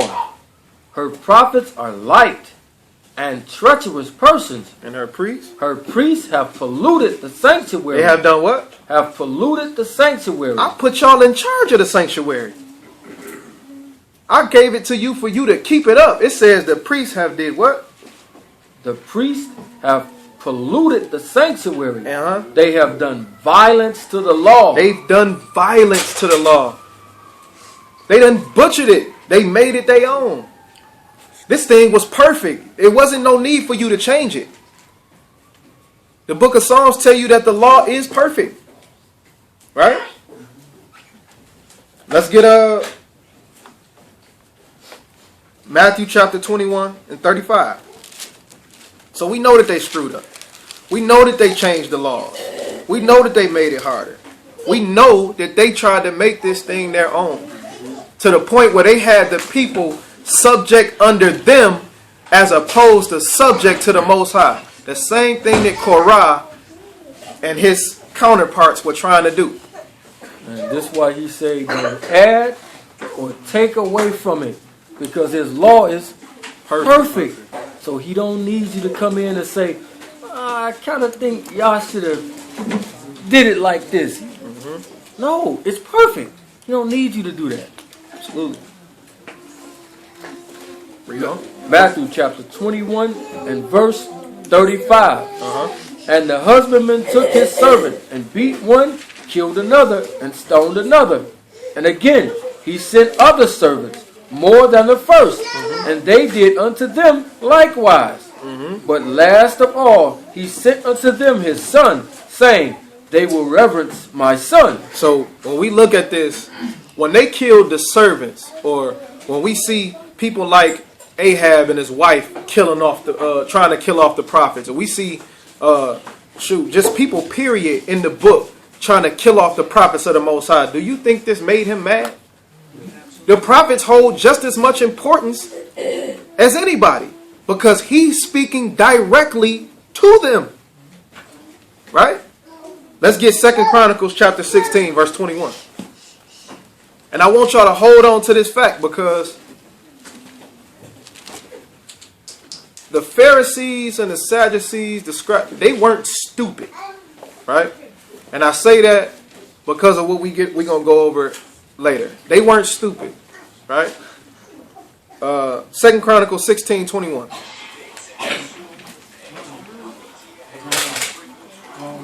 First Chronicles, I'm tripping. I'm sorry. You might have to edit that out the video out. No, I'm just talking. Everybody mess up. First Chronicles 16 and 21. First Chronicles 16 and verse 21. He suffered no man to do them wrong. Yea, he reproved kings for their sakes, saying, touch not mine anointed. Saying what? Touch not mine anointed. Don't touch mine anointed. So when he was sending these prophets, right, and people wasn't listening to him, people was killing them, he said, touch not my anointed. Read. And do my prophets no harm. Do my prophets no harm. This ain't for you to do. Don't touch them. They sent by me. Is you out your mind? Read. Sing unto Yahuwah all the earth. Sue forth from day to day his salvation. Let's go back to Matthew chapter 21. I want y'all to hold on to that. He says, touch not my anointed, and do my prophets no harm. Right? Matthew 21. Before we stop at Verse 38. Start at verse 37. Verse 37. But last of all he sent unto them his son, saying, they will reverence my son. Say, okay, you gonna reverence my son. The prophets done got killed off. Right? Now, last but not least, he sent who? Mashiach. To come on the scene to make sure everything went according to plan. Right? But what did they do? But when the husbandmen saw the son. But when the who? Husbandmen saw the son. Who did we agree that the husbandmen were? Levi. The Levites, right? Who actually took on they seat, they aura, the Pharisees, right? The high priest, the chief, right? Read on. They said unto themselves, this is the heir. This is the heir. Even though the Pharisees and them never openly admitted it. They knew what time it was. They said amongst themselves, this is the what? This is the heir. Uh-huh. Come, let us kill him. We gotta kill him. Read on. And let us seize on his inheritance. Now, this makes the husbandmen very clear to who they are, right? Absolutely. We see who they are. I mean, we see who he is. We know he the heir. Now we got to lay hold on him. We got to kill him. Mashiach always gave parables about himself. Yep. Right? So let's look and see how this transpired. John 11:45.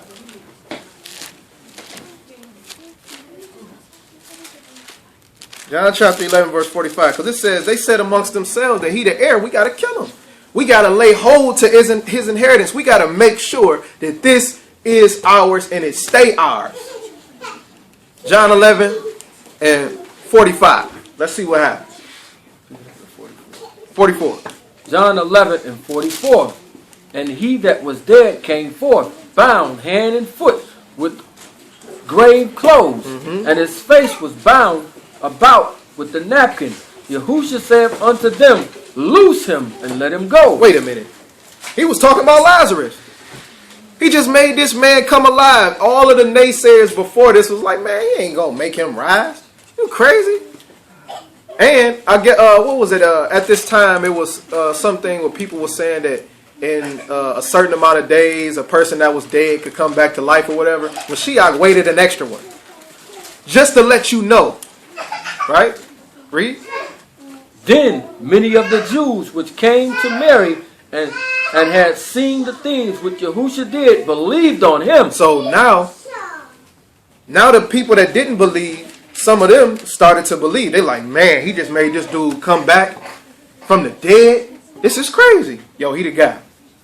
That's that dude, right? Read. But some of them went their ways to the Pharisees. But some went chatting with the Pharisees. Read on. And told them what things Yahushua had done. Then gathered the chief priests. The who? The chief priests. They got the high priest. Read on. And the Pharisees and council and said, what do we? For this man doeth many miracles. Remember, the husbandmen got together amongst themselves and said, this is the heir. We got to kill him. So now these people done went, they together. You got the Pharisees and the chief priests, right? Said, what we supposed to do about this guy? He doing all these miracles. We trying to get people not to believe. How we supposed to get people not to believe if he doing stuff like this? Read. If we let him thus alone, all men will believe on him. If we leave him how he and let him do what he doing, everybody gonna believe. We can't have that. These husbandmen was trying to take hold of what they thought that was theirs. Read on. And the Romans shall come and take away both our place and nation. They gonna come and take this stuff away from us. If we get him out of the picture, we get to keep everything that we got. Sound familiar to the parable that he gave? Read. And one of them named Caiaphas, being the high priest that same year, said unto them, ye know nothing at all. He just became the high priest. He like, man, y'all don't know nothing, man. Read. Nor consider that it is expedient for us that one man should die for the people. Y'all don't realize that this is a good thing? This is expedient for that one man should die for the people. Read. And that the whole nation perish not. He understood. If he die for the people, then we all ain't gonna die. Right? Read. And this spake he not of himself, but being high priest that year, he prophesied. He did what? He prophesied. He ain't even speak this of himself. Read. He prophesied that Yahushua should die for the nation, and not for the nation only, but that also he should gather together in one of the children of the Most High that were scattered abroad. Wow. Kind of correlate with what you was talking about last week, right? Yep. Read on. Then from that day forth, they took counsel together for to put him to death. So they came together and they thought about it. Hey, man, we got to kill him. They ain't listening to who just became the high priest. They ain't listening to him. We got to kill this dude. We got to get him up out of here. I like being a priest. I like being a Pharisee. I don't want the Romans to come in and take up everything we got. We got to get him up out of here. Right?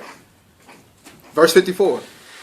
Yahushua therefore walked no more openly among the Jews, but went thence unto a country near the wilderness, into a city called Ephraim, and there continued with his disciples. So he wasn't no fool. He know they trying to kill him. He ain't just about to just pop up in their neighborhood. Hey, how you doing? You know they want to kill him, right? But like we spoke about before, the priest had to do this thing very subtly, very according to the law, because they couldn't just kill who people thought was a prophet. Why not?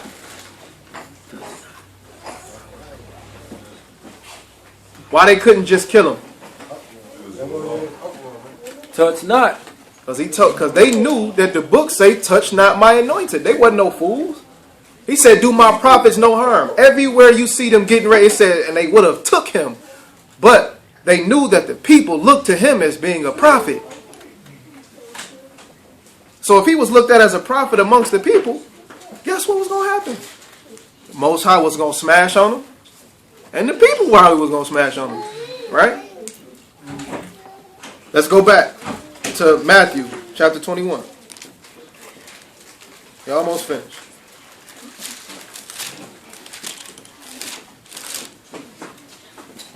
Matthew chapter 21 and verse 39. And they caught him and cast him out of the vineyard and slew him. So they actually accomplished what they accomplished. What is a way to make? What's a way for a prophet to be killed and killed righteously?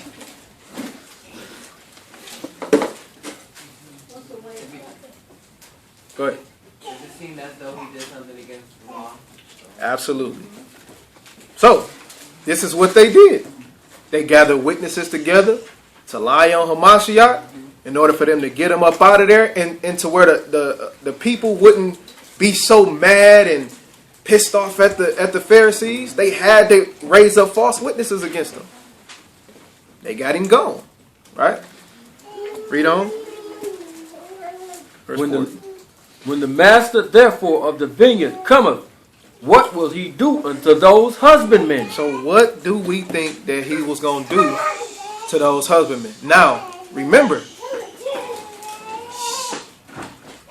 he had to remember it was the Pharisees that made this thing pop, but the people came together in agreement to get Mashiach killed, right? So what do y'all think he gonna do to him? Consume them all in one? Anybody else? Let's see. Isaiah chapter 5 and verse 4.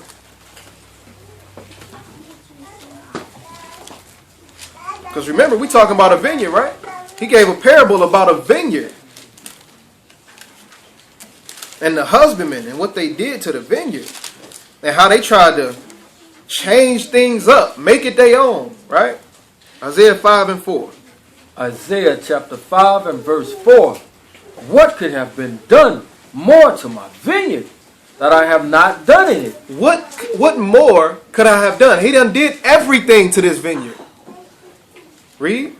Wherefore, when I looked that it should bring forth grapes, brought it forth wild grapes. It done brought forth wild grapes, right? You got these priests who came in and tried to literally change the course of the law. You can't tell the potter something when you the clay. Right? Read. And now go to. I will tell you what I will do to my vineyard. I'm going to tell you what I'm going to do to the vineyard. He asked him, what you think he going to do? He said, I'm going to tell you what I'm going to do. Read.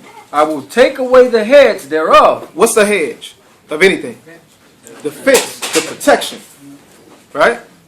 Read on. And it shall be eaten up. Now, who was the protection?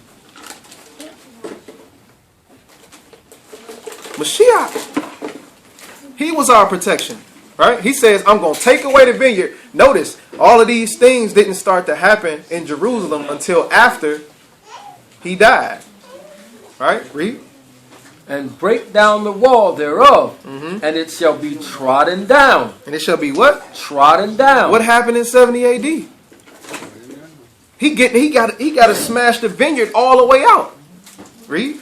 And I will lay it waste, and it shall not be pruned, nor digged, but there shall come up briars and thorns. And I will also command the clouds that rain no more rain upon it. For the vineyard of Yahuwah of hosts is the house of Israel, and the men of Judah his pleasant plant. And he looked for judgment, but behold oppression for righteousness. The vineyard was who? For the vineyard of Yahuwah of hosts is the house of Israel. The vineyard is actually Israel, right? Huh? No. People said that the vineyard, the husbandmen were Israel. So I'm just showing what the vineyard is. The vineyard is actually Israel, right? Go ahead. For the vineyard of Yahuwah of hosts is the house of Israel, and the men of Judah his pleasant plant. And he looked for judgment, but behold oppression. He looked for judgment there, but it was oppression. What else he looked for? For righteousness, but behold a cry. The people wasn't happy with these Levites in charge, with these chief priests in charge. Read. Woe unto them that join the house to house, that lay field to field. These sound like a husbandman, right? Read. Till there be no place, that they may be placed alone in the midst of the earth. Where is our Levitical priesthood right now? It ain't one. They in Haiti. Oh, yeah. I forgot. They over there conjuring up spells in the land of Haiti. No. Right? It's gone. He had to get it up out of there. So where his sanctuary or his vineyard was Israel in the land of Jerusalem, and he had to swash that out, right? How did he revamp it? Who did he use to revamp it? Mashiach, right? So now the temple or the sanctuary is where?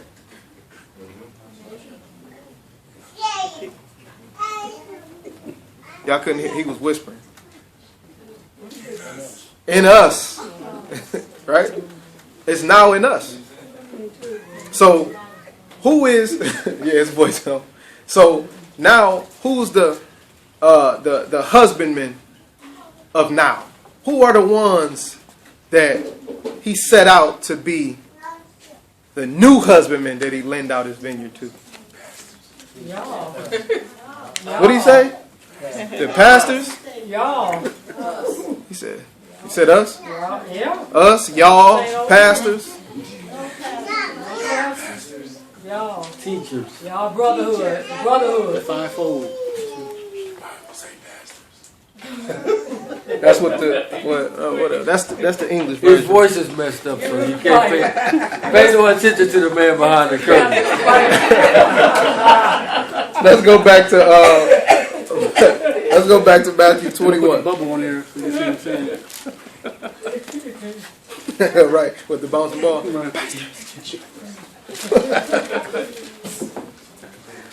Matthew 21 and 41. Matthew chapter 21 and verse 41. They say unto him, he will miserably destroy those wicked men, and will let out his vineyard unto other husbandmen, which shall render him the fruit in their seasons. So now he's gonna lend this out to these men in their. I mean, he's gonna lend it out to different husbandmen, but in their due seasons they gonna yield forth the fruit, right?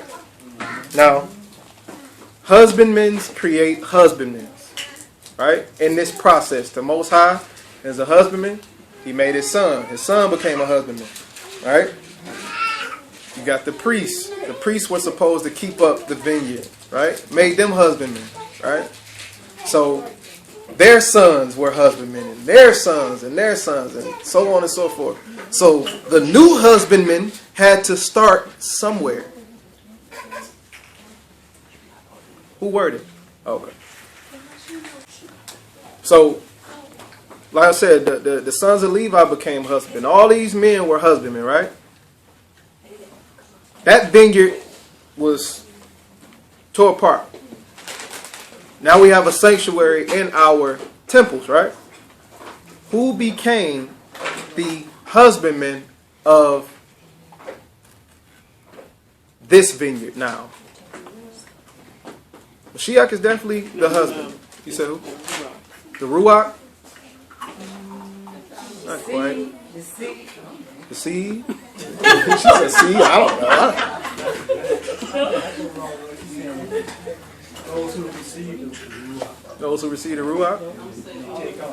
All of us? Who did it start with, though?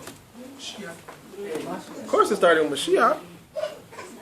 So y'all, The disciples, the apostles. Absolutely. Right?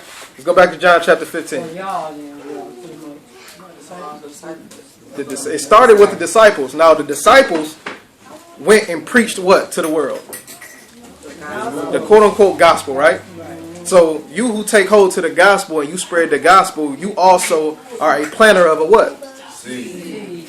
And what happens after you plant the seed? One plant, one water, and one, and the Most High Increase. Exactly. So John 15 and 1.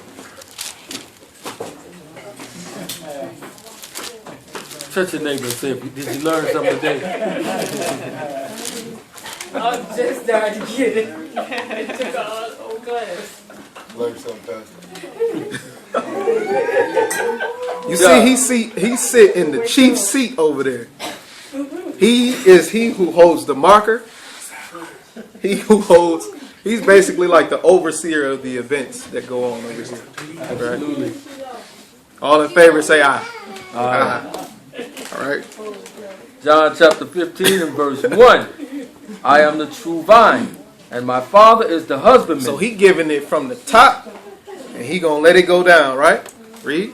Every branch in me that beareth not fruit, he taketh away. So he had to take away that one branch, that Levitical priesthood, that ain't bear no fruit. He had to get that up out of there. Same thing is gonna happen to us if we become a branch that don't bear fruit. You get what I'm saying? Literally the same thing. It don't matter if your fruit have 10-fold, 20-fold, 30-fold, 50-fold, 70-fold. It don't. You gotta bear some fruit. Because what good is a tree that don't bear fruit? Firewood. What good is fruit if it's spoiled? You got to throw it away. Right? Read. Fruit he taketh away, and every branch that beareth fruit he purgeth it, and it may bring forth more fruit. Now ye are clean through the word which I have spoken unto you. Abide in me, and I in you. As the branch cannot bear fruit of itself, except it abide in the vines. Seed of himself. In order for us to even bear fruit, we got to be inside of the true vine. Right, read. Except it abide in the vine, no more can ye. Except ye abide in me. I am the vine, ye are the branches. He that abideth in me, and I in him, the same bringeth forth much fruit. For without me, you can do nothing. He said, without me, you can't do nothing. We know this to be fact, right? Verse 7.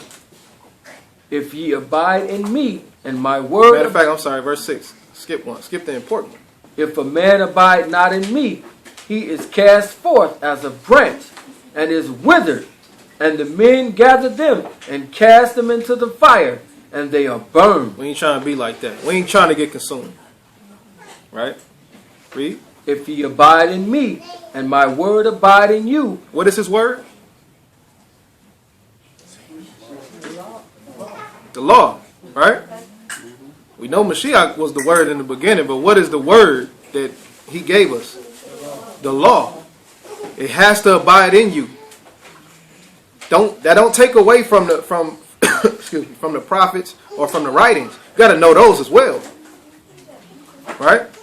But you got to have a foundation. Your foundation has to be in the law, right? Read. Ye shall ask what ye will, and it shall be done unto you.